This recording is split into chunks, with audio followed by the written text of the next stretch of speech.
Hello all, ఈ చింతగింజలను అయితే waste అని చెప్పి పడేస్తూ ఉంటాం కదండి.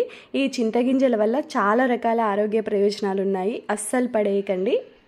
ఈ చింతగింజలు కీళ్ళ నొప్పులకి, మోకాల నొప్పులకి, ఎముక బలంకి, జీర్ణశక్తికి, మలబద్ధకంకి, కొలెస్ట్రాల్కి, ఇన్ఫెక్షన్లకి, బీపీకి, దంతాలకి, చిగుళ్ళకి, గొంతు ఇన్ఫెక్షన్లకి, ఇలా అన్నింటికి చాలా చాలా మంచిదండి.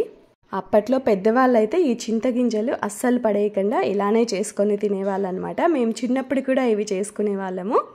అప్పట్లో చేసుకునే వాళ్ళ వంటలు ఇప్పటి వాళ్ళకి కూడా గుర్తుగా ఉండాలని చెప్పి ఈ వీడియో అయితే తీసానమాట. మీరు కూడా అయితే మిస్ అవ్వకుండా ఒకసారి అయితే ఇలా ట్రై చేసేయండి. ఇక్కడ అమ్మ అయితే చేసేస్తుంది. ముందుగా అయితే ఒక కడాయి తీసేసుకొని అందులో ఈ చింతగింజలు వేసేసుకొని వేయించేసుకోవాలి. ఇక్కడ అమ్మ పొయ్యి మీద చేస్తుంది, స్టవ్ మీద అయినా కూడా చేసేసుకోవచ్చు అనమాట. మురుకులు పిండడం కోసం పొయ్యి పెడితే ఇంకా దాని మీదనే ఇవి కూడా చేసేస్తుంది అనమాట. పొయ్యి మీద చేస్తే బాగుంటాయి అని చెప్పి ముందుగా అయితే ఈ చింతగింజల్ని బాగా వేయించేసుకోవాలి. ఇలా కొంచెం బ్లాక్గా అవుతాయి అన్నమాట పైన. ఇలానే బాగా వేయించేసుకోండి. లోపల బాగా వేగలేదంటే లోపల పచ్చిగా ఉంటాయి.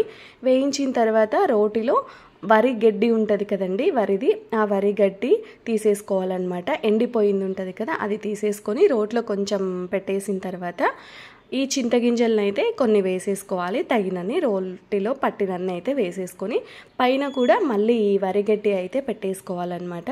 పెట్టేసుకొని ఇలా దంచుకోవాలి. ఎందుకంటే ఆ చింతగింజలు ఎగిరిపోకుండా ఉండడం కోసం ఇలానే పెట్టేవాళ్ళంట పెద్దవాళ్ళు. మనకి ఈ వరిగడ్డి అవైలబుల్లో ఉండదు కదండి కొందరికి. అలాంటి వాళ్ళు ఏం చేస్తారంటే క్లాత్ మీద ఈ చింతగింజలు వేసేసి ఏదైనా ఒక చిన్న రాయితో అలా కొంచెం ఇలా మెదిపేసామంటే ఆ పొట్టంతా పోతుంది అనమాట. కొంచెం వేడి మీద అలా చేసేస్తే పొట్టంతా వెళ్ళిపోతుంది. ఇక్కడ ఇంకా పల్లెలో ఇవి దొరుకుతాయి కాబట్టి అమ్మ అయితే ఇలా చేసేసింది.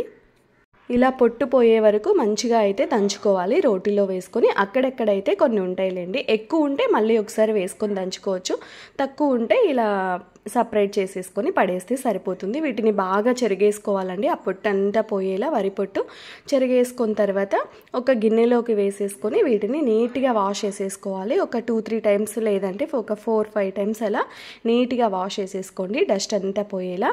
తర్వాత వాటర్ వేసేసి నానబెట్టి పెట్టేసుకోవాలి. ఒక నైట్ మొత్తం నానాలండి ఇవి. ఈవినింగ్ తినాలనుకుంటే మార్నింగ్ అలా నానబెట్టుకోవచ్చు, మార్నింగ్ తినాలి అనుకుంటే నైట్ నానబెట్టుకుంటే సరిపోతుంది. ఇలా మంచిగా బ్రేక్ అయిపోతుంది కదా, ఇలా నానిపోవాలన్నమాట. ఇలా నానబెట్టుకొని తినేవాళ్ళు పెద్దవాళ్ళు అయితే ఈ చింతగింజల్ని కూడా అయితే వేస్ట్ చేయకుండా, ఇవైతే హెల్త్కి చాలా చాలా మంచిదండి. మీరు కూడా ఎవరికైనా నచ్చితే తప్పకుండా అయితే ఇలా ఒకసారి ట్రై చేసి చూడండి. Thank you for watching.